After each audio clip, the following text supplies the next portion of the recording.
So I realized, other than talking about the pros and cons and considerations for shoes, that I haven't done a real fitness video in a while, and I had a question today that, and I don't remember if I ever covered this or not, but and it has come up with my husband and his personal trainer right now, the validity of measurements when we're looking at trying to track our progress and whether or not we're heading in the right direction for things.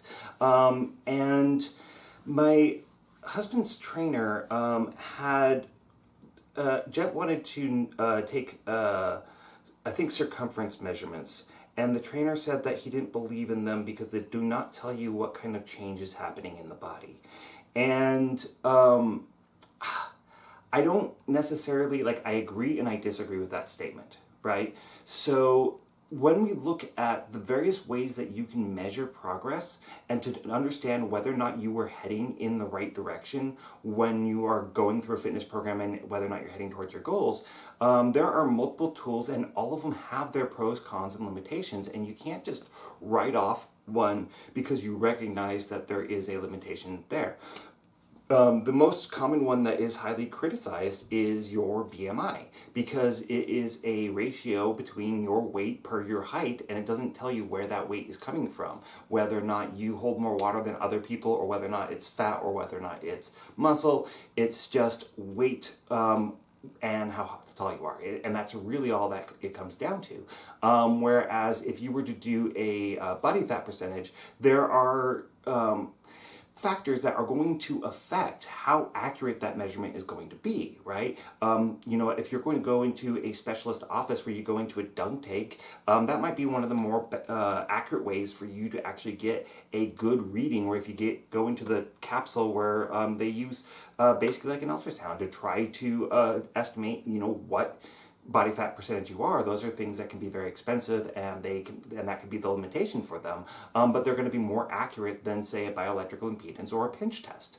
The other thing when it comes to a pinch test is that it depends on how consistent the person doing the pinch test is, and how well they can actually find those target points, and so that they're taking the pinch from the exact same location. For example, like, let's say the iliac crest pinch, which is right here. If they come a little bit higher, this body fat here is stiffer and it's harder to pull away from the muscle, whereas down here it's a little bit looser. And so how much that is going to affect the reading is going to actually be rather critical as far as how accurate the information is. And the thing about pretty much all the measurements that are going to be generally available to the general population, there are going to be pros and cons to it, and is going to be a human element to it. And it might not actually give you like an accurate estimation of what your body fat percentage is anyways, right?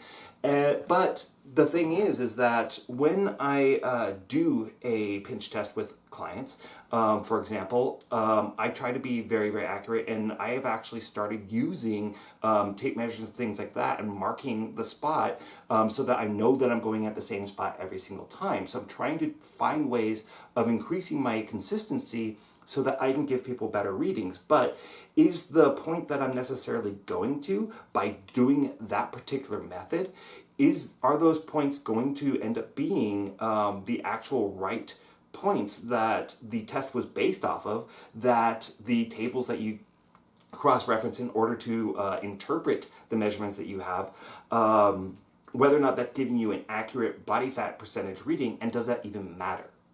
I'm going to say actually no. It doesn't actually matter. It is kind of an estimate, and you may be on or off, but where the value is in that is that when I do a pinch test, if I'm going to very close to the same spots every single time, and I am seeing changes, I can say, well, it looks like you've actually lost body fat in this region, or you've gained, or things like that, and we can actually make decisions based off of that. The same thing is true when I do a circumference measurement. Like I said before, that the circumference measurements, they don't tell you what kind of change is happening, but if I can cross-reference performance things, so if I'm keeping good, accurate records of your performance on various lifts, and the lifts are happening in the same order, then scientifically speaking, when I go through and I do those checks to see where your progress is, oh, I can see that you are lifting 20 pounds heavier than you were the last time that we did this test. We are headed in the right direction.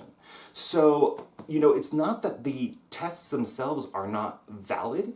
It's just that just because they're not giving you like concrete data that can give you like a strong conclusion of this is how much body fat versus muscle that you have in your body, they can give us markers that say this is where progress is happening, right?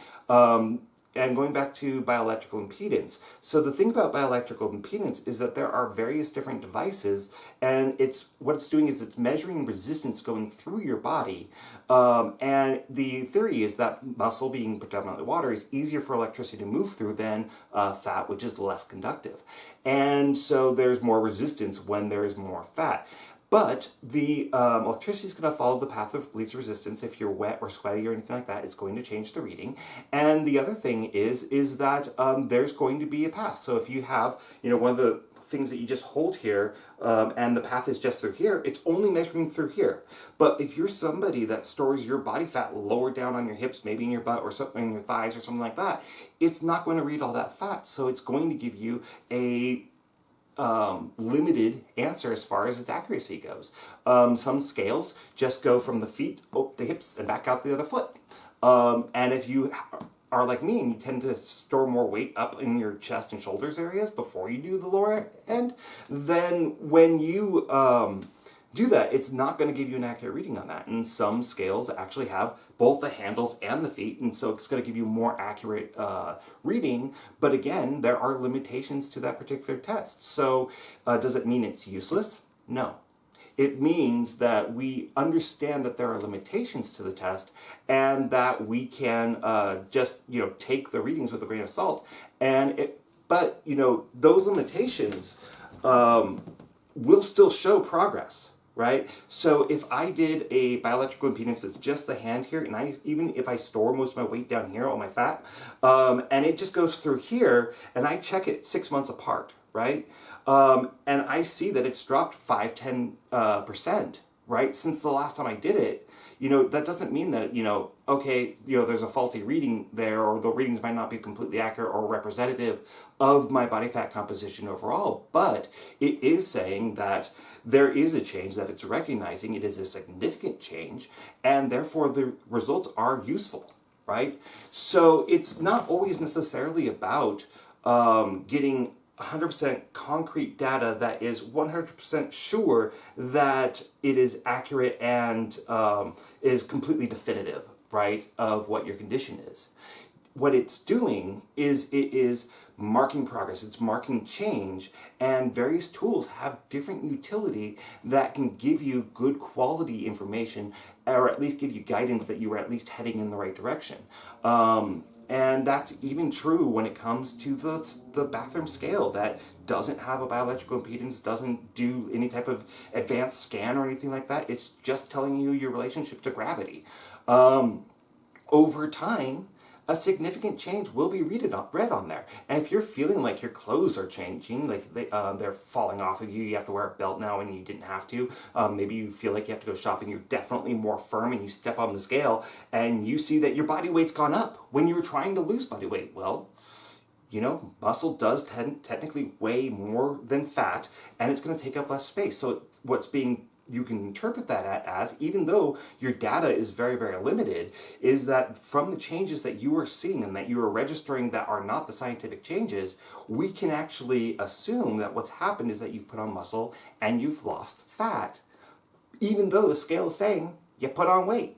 So, look at the context of everything. Look at every marker you can see that says that you are improving. Are you running for longer periods of time without getting winded? Are you taking on hills that you're running up and down that are becoming easier for you? Are you lifting more weight? Are you getting more reps? Are you doing longer workouts or recovering better than you did before? Is it much easier for you to keep to whatever diet that you've decided to follow or whatever? All these factors matter, and those are marks of progress, so take them, even if the ways that we can measure them are imperfect. Because at the end of the day, progress is still progress, even if it's not scientifically verifiable that this is exactly the number of pounds that you put on in muscle, this is the amount of fat that you've lost. At the end of the day, does that really matter? Probably not, right? What matters is that you're headed in the right direction, and that motivates you. So use the tools, take the measurements. Any measurement might be valid. Some may be more relevant to your circumstance than others, but just because they may be inaccurate doesn't necessarily mean that the results are useless. Okay.